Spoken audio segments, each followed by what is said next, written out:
אלטרנטיבה, פודקאסט הקיימות של ישראל. בפודקאסט גיא אלחדד ודניאל ברון מארחים את נשות ואנשי השינוי של המחר. מבית Up to Us. אלטרנטיבה.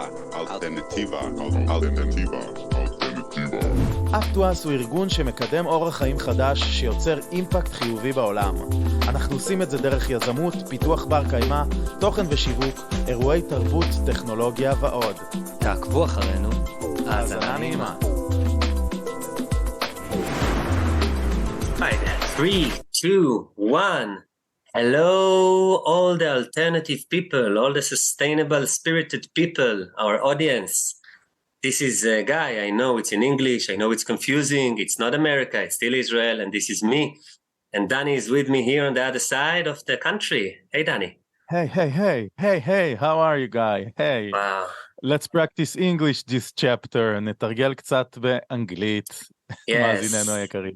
So this episode I'm going to be in English. In accordance to our guest, special guest that you're going to hear about him, and you're going to hear a lot about him.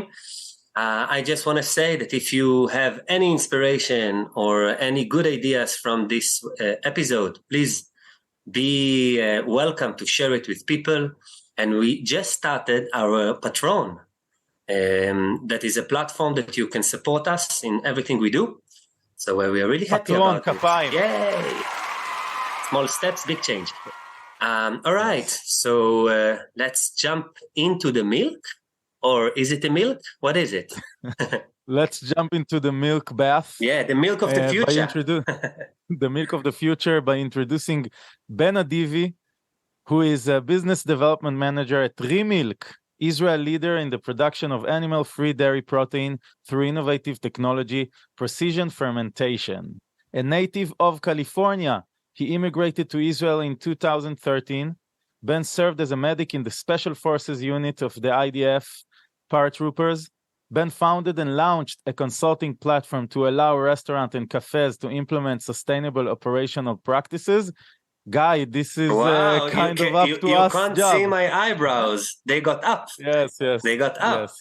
And Ben is an avid fan of food tech and is most inspired by the intersection of food and sustainability. Everyone, welcome Ben Adivi from Remilk to Alternativa. Yay! Kapayim. Daniel, Guy, thank you so much for having me. It's really a pleasure to be here and speak about what we do here and to speak about sustainable practices here in Israel. Hallelujah, Ben. Well, we're really happy for you existing in this planet with us, supporting the humanity by awakening to the fact that we are in a planet all together and it's rounded and it's all connected with atmosphere and plants and it's part of one piece. So thank you for that.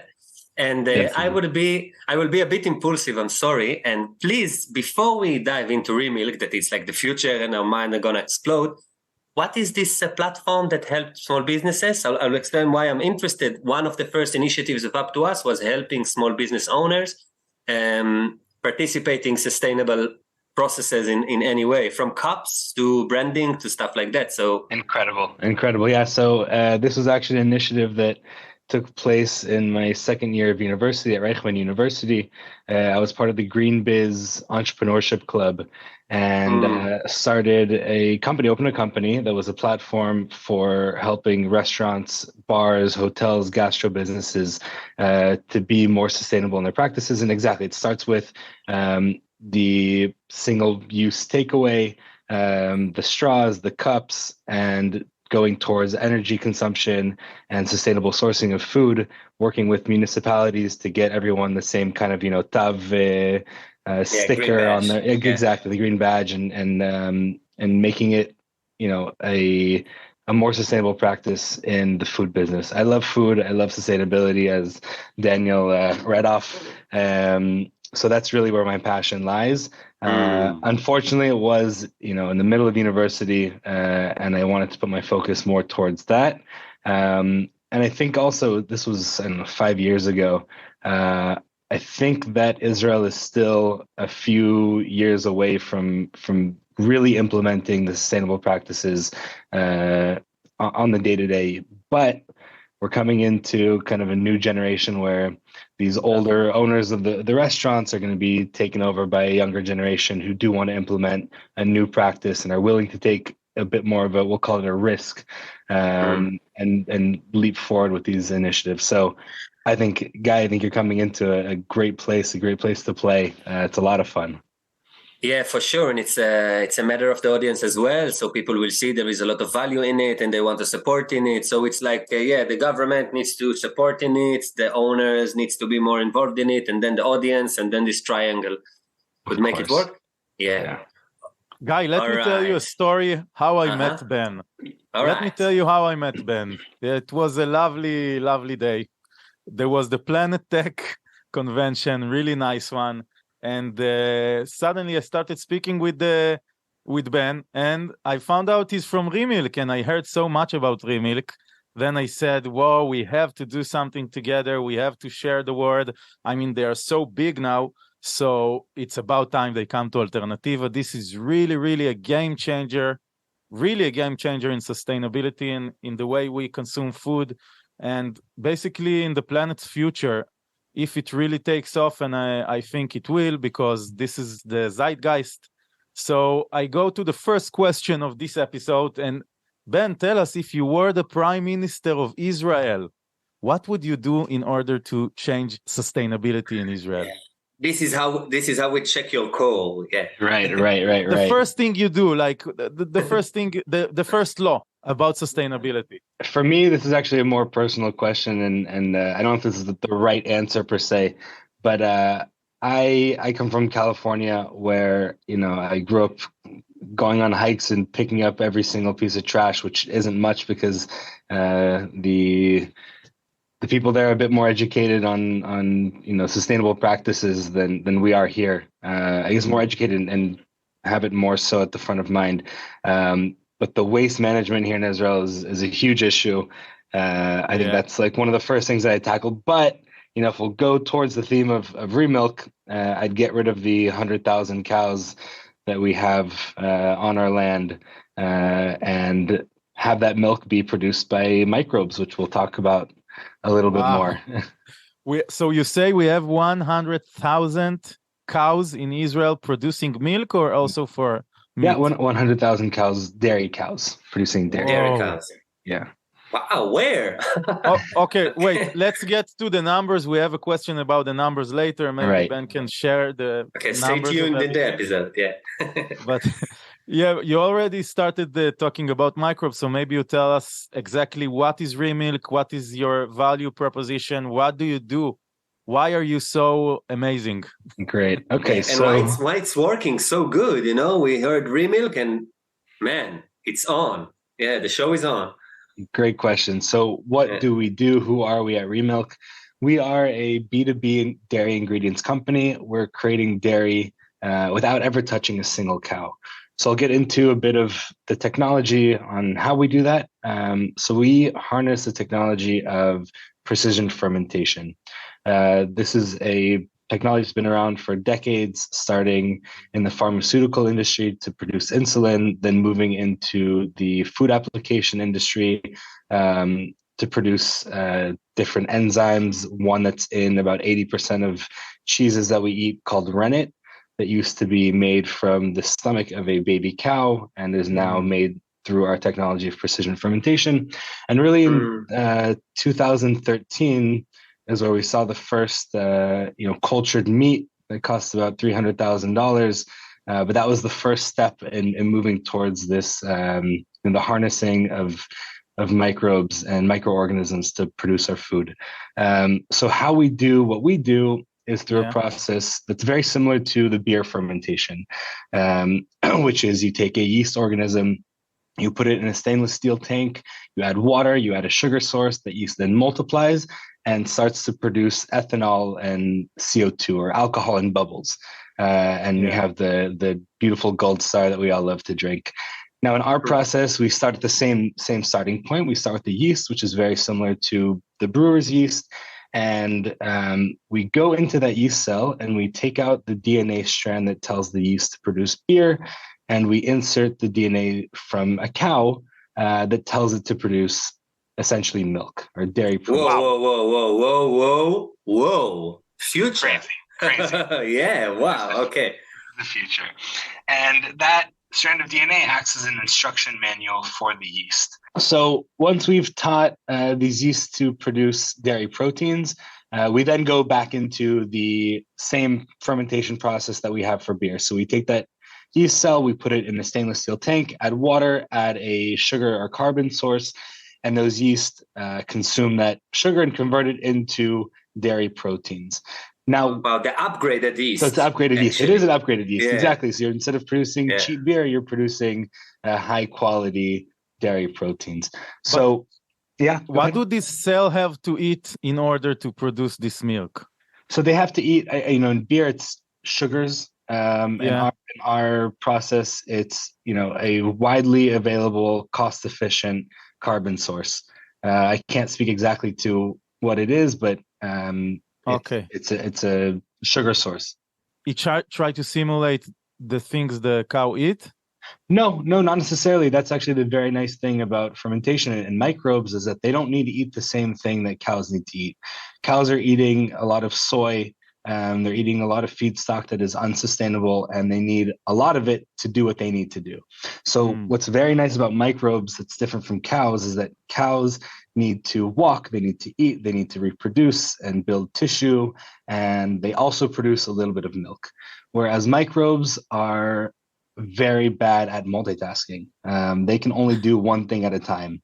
So you tell them to produce milk and they'll produce milk. You tell them to produce dairy proteins, they produce dairy proteins. So that's really what we harness and how we do what we do. But where we differ a bit from the beer fermentation is that we don't want that whole liquid mix. We just want the one molecule that we've asked this yeast to produce. So we go through a filtration process and an isolation process until we're left with a very fine white dry powder that we then sell to dairy companies who formulate that the dairy proteins into milk, cream cheese, ice cream, really any dairy products that you'd like today without the hormones, no antibiotics, no cholesterol, no lactose. It's identical in its taste, mouthfeel. Yeah, right. So it's why would you? Wow, hallelujah. Yeah. Ben said why right because I'm opening my hands. I'm like, wow. Okay, like it sounds just better.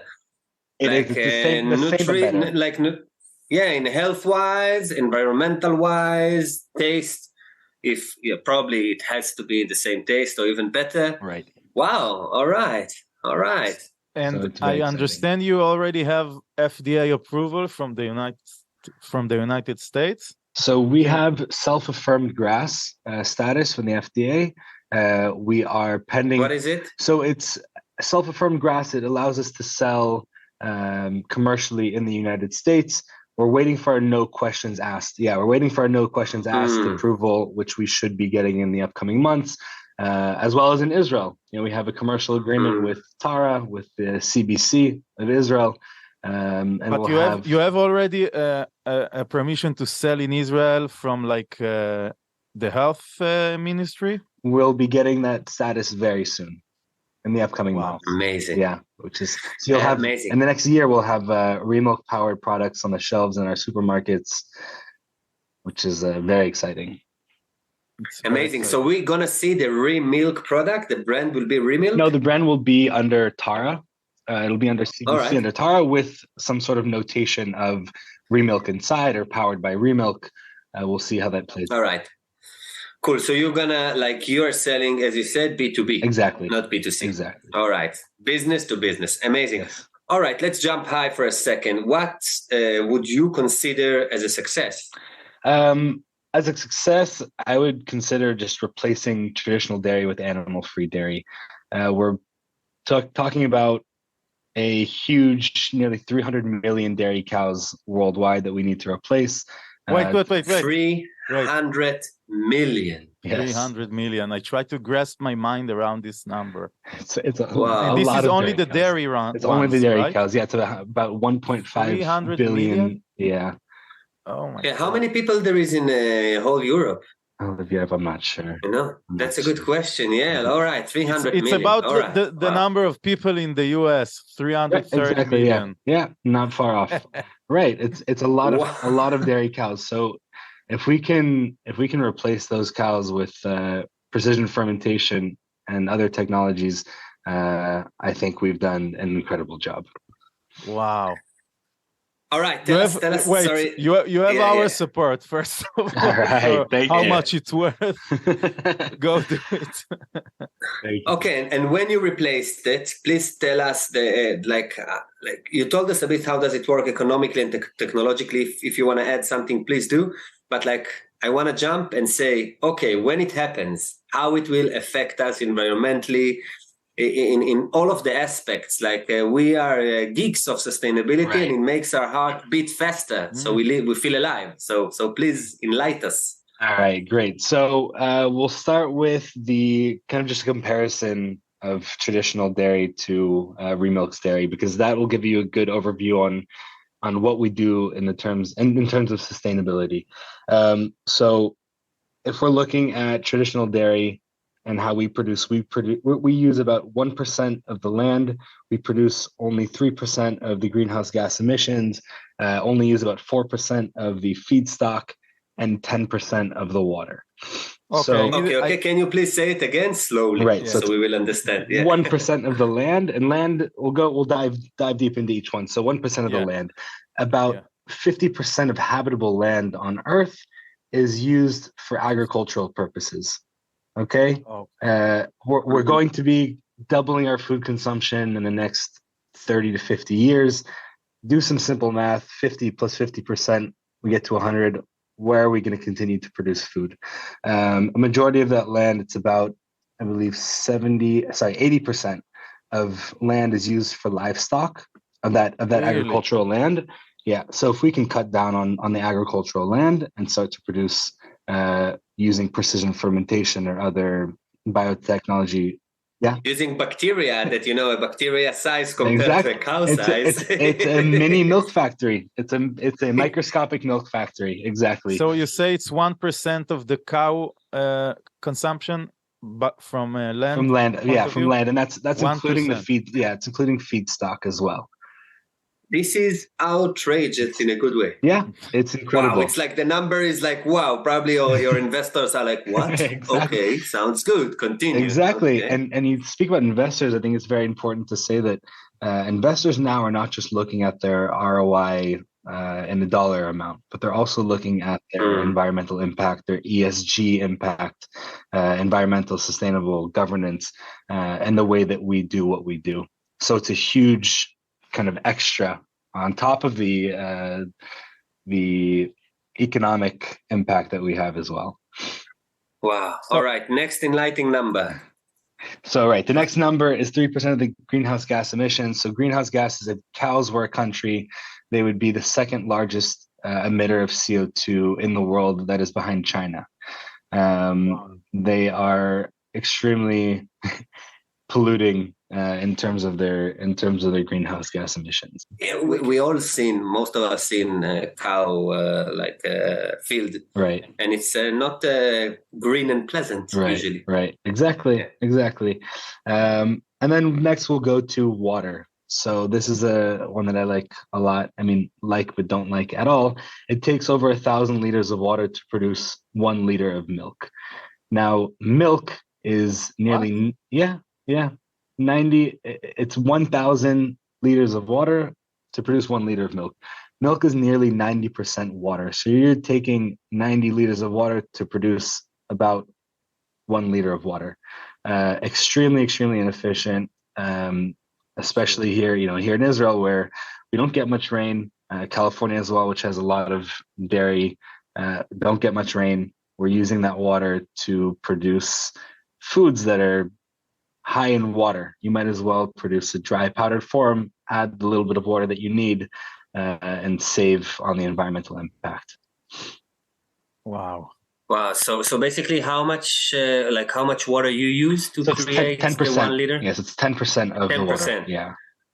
So it's like 100. So it'll be about 100 liters of water. Yeah. Wow, amazing. Yeah. Next number.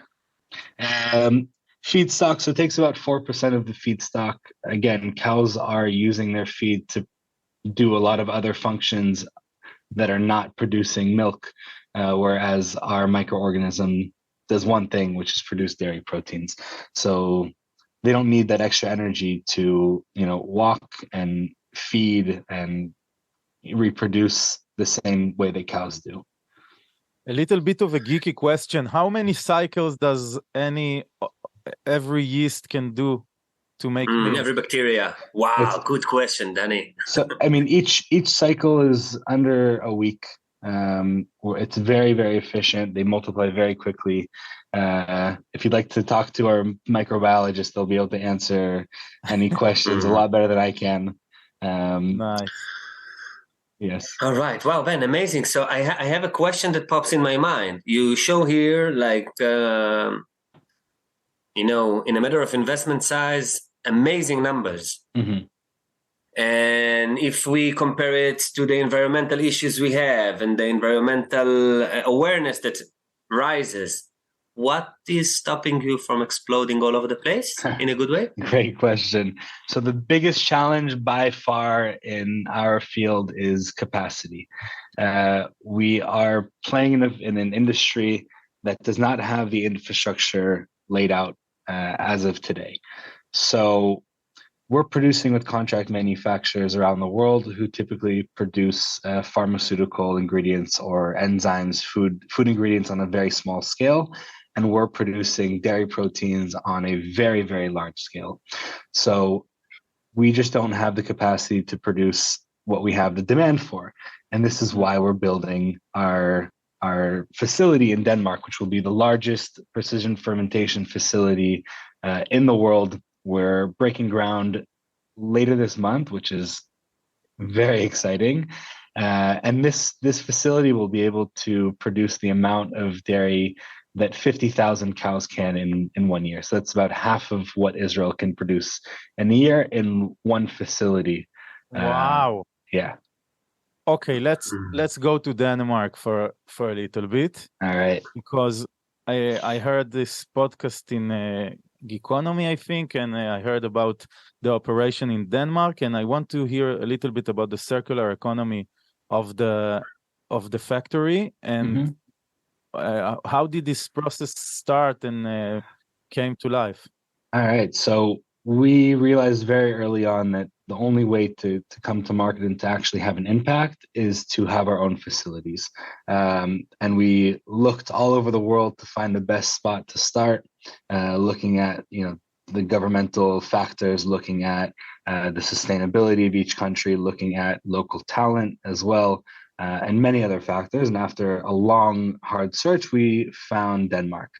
So Denmark, we chose Denmark for a few reasons. We'll start with the environmental impact. So Denmark, their power grid is about 70% renewable. Nice. Yeah, which is incredible. Mostly wind? I'm not exactly sure. Okay. I would assume it's mostly wind. Yeah, they have a lot of just open windy land. So that's a start. They also have very, very high local talent in the pharmaceutical industry, in the fermentation industry, and that's what we're looking for. And we're going into a project called the Symbiosis Project. This is 15 different companies, all working in a circular economy, like you said. So each company is attached to the other, which means that when we produce, we might have some excess biomass. We use a yeast cell, and we don't want the yeast at the end of this process, so we filter it out, and it has a lot of purposes. So that can be either not shipped off, it's moved to the next company, and it can be burned as a biogas. We also have excess steam that can be used to produce energy, or heat that can be excess heat that can be given to the next company to boil their ferments. But how all of this cooperation is possible? Like all the companies. I think it's like symbioza תעשייתית. Like we have in Israel, we have with Ilaleo Shapira that she's like, there is a, in Denmark, probably, I assume, because, it's Denmark. Yeah. Right. So that's exactly it. Each company uses each other's side stream or excess resources, which makes it, one, more environmentally friendly, and two, also just more economically efficient. And there is a system, like all the businesses are applying to one system, and then the system connects. And exactly. The system is owned by the government or by you? So we are stakeholders in the system, but also, we're working in a field where a lot of the companies need the same type of feedstock, so we can all source together instead of each one sourcing individually and making that more efficient. Yes, as we like to say in Hebrew, זבל של אחד, זהב של אחר. So garbage or litter to one is a gold for the other. Nachon, this is very true. And it's not garbage, right? It's only garbage if you throw it away and never see it again. But these are very valuable resources.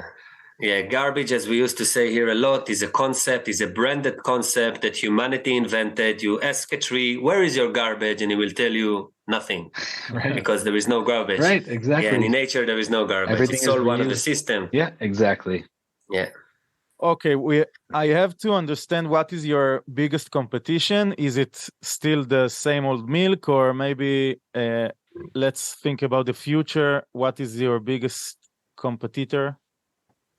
All right. So I'd say dairy is actually our biggest client. So these big dairy companies are the ones who want to be buying these dairy proteins from us. They want to, and it's coming to them. Exactly. They all know it. I see McDonald's did something. Even McDonald's did something vegan. And you see Tnuva and everyone. It's happening. People, we are replacing the terrible destruction. Exactly. So they want to be ahead of the game. And they're partnering with us to produce the new and improved dairy on a few fronts. One is also that we're able to have a reliable source of product coming in that doesn't fluctuate like traditional dairy does, with the weather and with the costs of transportation and with the feedstock and so many other factors. The graph for the price of dairy is just a roller coaster, whereas we can keep costs steady throughout. So dairy companies are actually very excited about this new input into dairy. Because it's very easy, because you are not sending cows or lots of liquids from all around the planet. You're just sending this amazing powder that was created by these small factories, that is the microbes that you did, like you do the beer-ish, and you can send it everywhere. Exactly. And maybe exactly amazing. That. So they're very excited about that. Now, if you talk about competitors, we're playing in a nearly $1 trillion dairy space.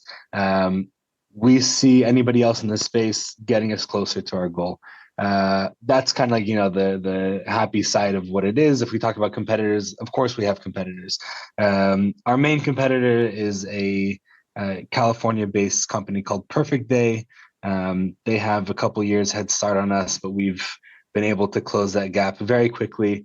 And we're doing something similar but different. The main difference is that we use a yeast organism as our host to produce our dairy, whereas they use a fungal system. Each one has its benefits and it has its challenges, but we found that the yeast that we use is the most efficient at producing what we needed to do. Yeah, and we want it all. We want the market to grow. We want competition to come. We want to see Remilk and then the other guys and more. Yeah, we want it all. Exactly. So, all right. Yeah, Danny, go for it. How do you protect your patent, or what is your IP? And tell me, please, where did it come from? If it came from the university, which one? Who is the scientists? I'm very interested in this. All right. So IP, as you all know, is what makes the technology a success. And Remilk saw that very early on, that IP is really what's going to make us successful. And we opened up an IP department headed by Dr. Eran Noach. He is the head of IP at Remilk, and he is putting in patents for our technology, for our process, for our microorganism, branding, and the likes. And we have several patents currently pending. Nice. And where did he came from? What his name again? Dr. Eran Noach. I'm not Dr. sure which Eran. university. Yeah, I'll have to get back to you on that. Okay. Okay, we'll put it in the bio. All right, I think it's a good time to jump to answers in one line. What do you say, Danny? Amazing. All right, yalla. So let's do it. So facts and numbers. Yeah, we are part of the Western civilization. Our mind in love with numbers. But haven't we said all of them? Haven't we said them? Maybe there is more. We did. I'm just checking. We did go through a lot of the numbers. I'll go into one of the numbers of the Israeli dairy cows, Yes. which I think is not a great number. We like to be, the best in everything. Israel is the best per capita in XYZ. And this one is actually, usually it's for the good, sometimes not so much. Yeah, we are the second in the use of single-use plastic. There we go. Yeah, this is a really achievement. Yeah, not so great. But here is that Israel has the world's highest milk yield per cow. Now you say that's great. We have efficient cows, but really what we've done is bred cows to make their udders so big that they can barely walk. You see these things walking around. Their udder is about half the size of their body. It's painful for them. It's not fun. But with that, we're able to produce the most amount of milk. And so we continue breeding these cows to be the best producers that they are. And it's really not a fun thing to see. And we're happy to replace it. We're ecstatic to be able to replace it. So you said it's 100,000 cow? It's 100,000 dairy cows, yes. Wow. All right, so and 2 factories like in Denmark could replace it all. Exactly. Wow. Can I ask how much, what's the cost for one factory like that? If it's something that... Yeah, so a cost, if you're talking about building a factory from zero, it's going to be anywhere between 150 to 350 million dollars. If you're talking about converting a facility, it can be anywhere between 50 to 150 million. All right. Wait, the investors in our audience, did you hear it? All right. Yes, Danny. I have to say, because my office is in Kibbutz Dafna, and here there is dairy cows. It's so sad, really. Sometimes I'm sad to go there, but sometimes I just go there to remind myself how bad and how nasty is this dairy making machine we've made. It's so sad to see them. They just stand in their own shit and they don't move, and it's bad. For sure, it's much better to put a factory instead of this disgusting thing with the disgusting smell, just to put there a factory of a yeast making milk making yeast making milk. Yeast making milk, exactly. Yeah, bacteria party. Right. I just had to say it. I know we like to be optimistic, but really it's so bad. It's very hard to see. Tell us in one line one thing you would have done differently along the way from a Remilk point of view as a startup. I think Remilk is in a very, very good direction. I mean, we're an established startup. We have funding. I just told you, we moved into our brand new offices. We're established, but we run like a startup. We're able to pivot. We're able to be agile. We see, where the market is moving, and we can move quick. Anything that I change, I don't know. I think really the organization is incredible. The people inside it are incredible. The investors as well. These are people who really believe in what we're doing and do everything that they can to get us there. I don't think there's much I'd change. Okay, so maybe I can take from it is to choose investors that they have a same goal as you, not only from the money point of view, but also from the philosophy point of view, maybe. Definitely. This is one thing we can take. That's for sure. And personally, maybe I'd move the offices to Tel Aviv because that's where I live instead of Rehovot. That's about the only thing I can say. Okay. Okay, this is one thing we can take. Move to Tel Aviv.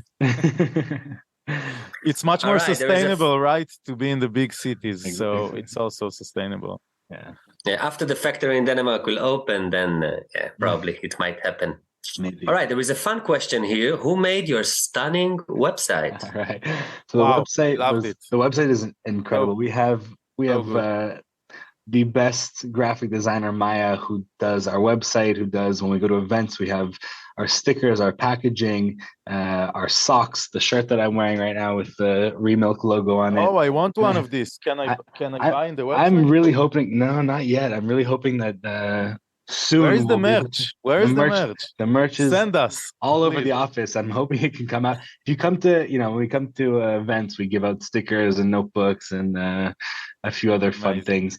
But so it was designed by her, but it was really built by Shlomit, who is our head of communications, and all the tochen, all the information inside is written by her. She did an incredible job along with Maya to make, like you guys said, it's a really awesome website. Amazing. Yeah. So your in-house team. Yeah. Amazing. Yeah. It's in-house or someone can rent them for work? It is in-house. Okay. Yeah. So we can't put a link for their services, whatever. No, I don't think so. I'll check after, but okay. Yeah. All right, Ben, now we were going to ask you a question that is part of, it's like, we like to ask every person that comes here that question, responsibility-wise, like what is your agenda? Who is responsible for the situation we are in? I feel to call it a climate crisis is not even the current situation. It's a humanity crisis, the way we affect our conditions. It's November here in Israel. I'm with a short shirt. Yeah. I completely agree. So I think it starts with us. It starts with you and I and everybody else, the consumer. If we demand some change, that's what we'll get. That's what the producers will produce. If there's no demand for traditional dairy, then there won't be traditional dairy. If there's demand for alternative dairy or dairy replacements, that's what will be. That's what I guess the companies will be producing. I think it starts really with us. I think the next step is it moves towards the governments. Governments can play a huge role in providing incentives to make businesses make the right decisions. And then following is the businesses to actually implement those changes. And with that, it's these large stakeholders who have the biggest possibility to create positive change. Yeah, I'm fully resonate with that. Fully resonate. Yes. And in your personal life, like how do you live sustainable life or not? Or like what's your stuff? So at home, I like food and I like food tech, but I love food. And so at home I try and cut out meat and dairy from my diet. I don't cook any meat at home.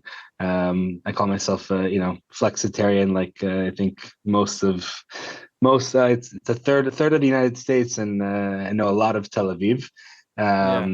That's one of the biggest things. Don't use any single plastic. When we go camping, when I have 20 people over for dinner, I have an extra set of dishes, forks and knives. Don't use any chad pami whatsoever.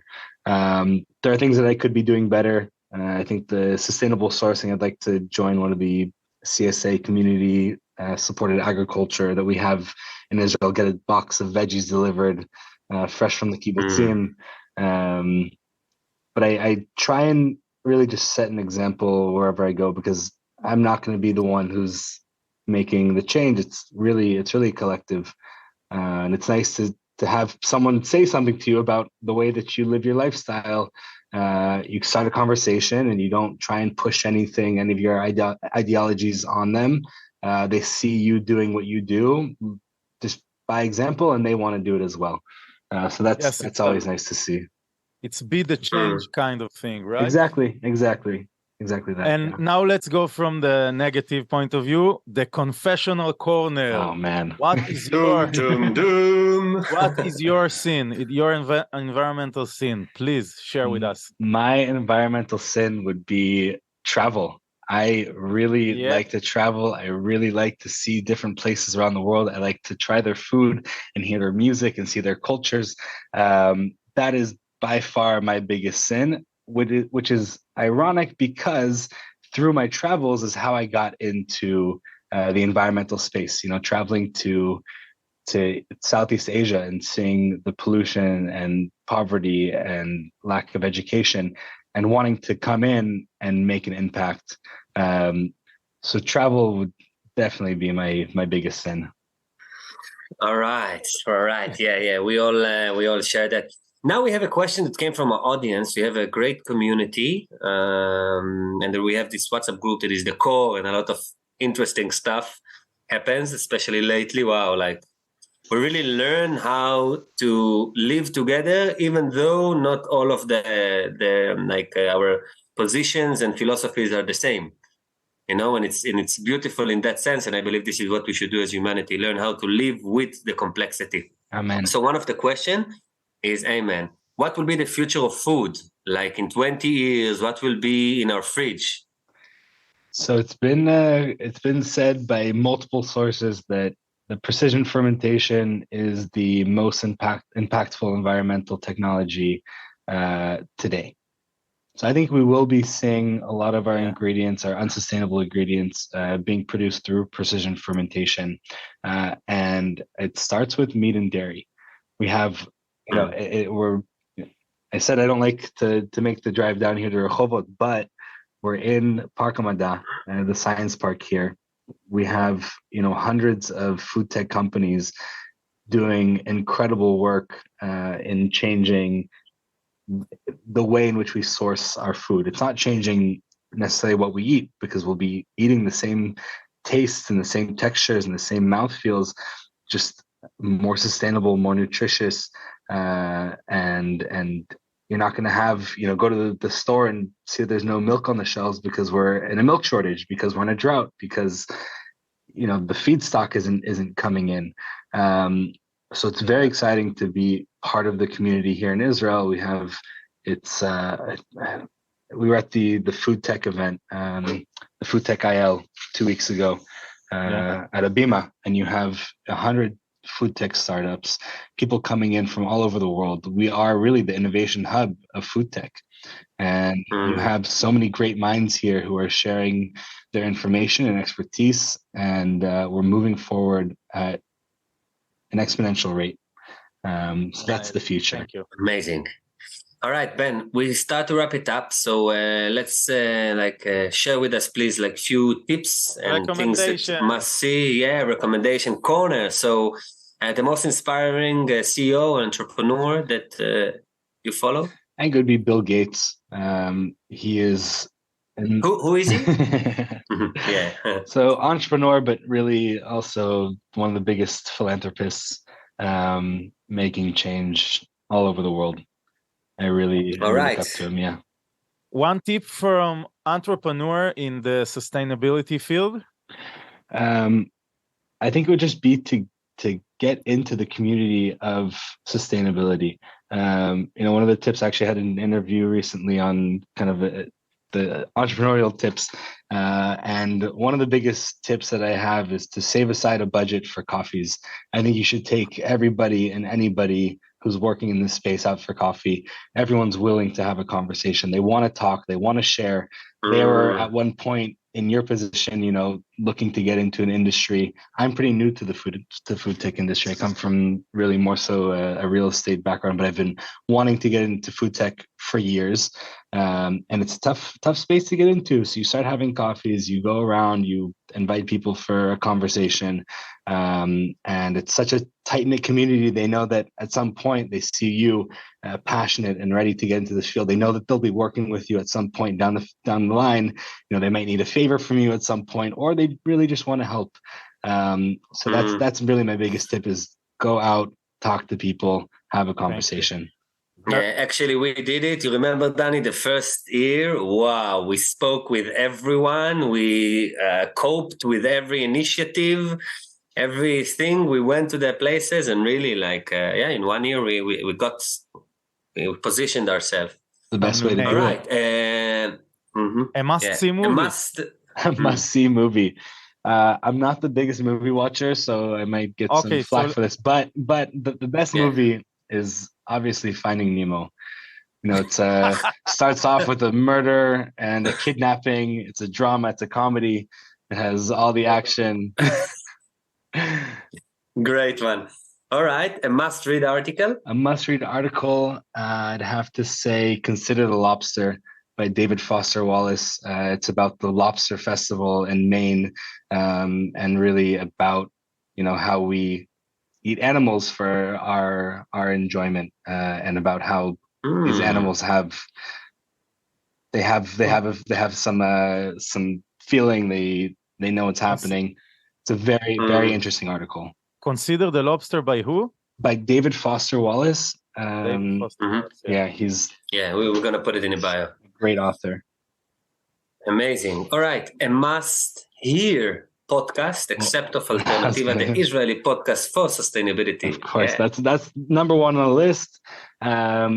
Number two, I love the science-based podcast Radiolab. I listen to pretty religiously, and a podcast called Ologies by Ali Ward. She has top scientists from every different field talking about what they're passionate about, and they can be talking about rocks, and you're just glued to the headphones. You're just telling the story. What's the name again? Ologies. Ologies? Yeah. Okay, didn't know this one. Different scientists. Yeah, great podcast. Okay, Guy, I think it's time for the tiniest questions of all. All right. So let me just open the button. Yeah. All right. Okay. There is a special button. We like to play with it, and we're gonna ask you the smallest question. What is your message to the world? My message is really. Yeah. Go ahead, Daniel.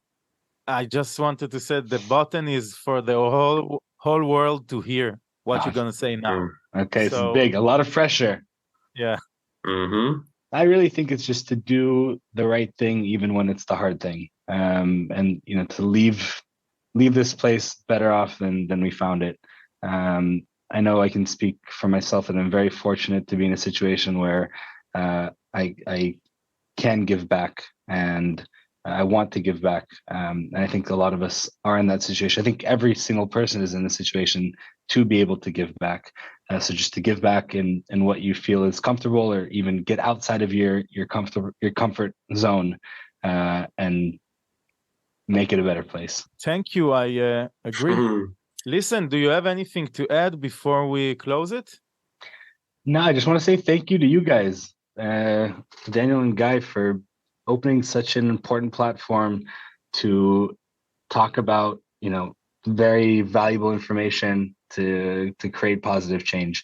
So it's very nice meeting you at the Climate Tech event and having that, that conversation and opening up and being able to be here and speak today. So I want to thank you guys very much. Thank you. Yes, amazing, Ben. Yeah, thank you for everything you're doing. In this moment, I will remind everyone that hears and say, wow, this is amazing. I got to tell my grandma, I got to tell my auntie, I got to tell my friends, please share it. Help us share this good impact. It's up to us, and we are like a fungi that could spread messages all over the place. I love it. So share it even with one person. And I will remind people that we just started our Patreon. So it's a system. We will put the link. You can get in. You can donate us monthly, even $1 or something that could assist us in continuing this pursuit of wisdom, I will call it. And just one last thing, Ben. Where can we find you, socially or Yeah, and if some people want to work in Remilk, it sounds like the future company. So if there is the best coders, the best whatever, yeah. All right. So where you can find me is not much on social media. I do have LinkedIn, Ben Adivi, no Twitter, no Instagram. But shoot me a message. I'm happy to sit down, have a conversation, have a coffee. In terms of talent, we're always looking for good talent. You can check out the website on our jobs page and see what openings we have, or send me a message and see if we have anything open. One of the best companies to work for. It's really, hands down, an awesome company. Great. I'm sure you'll get some messages after this one, for sure. Yes. All right, Danny, wrap us up.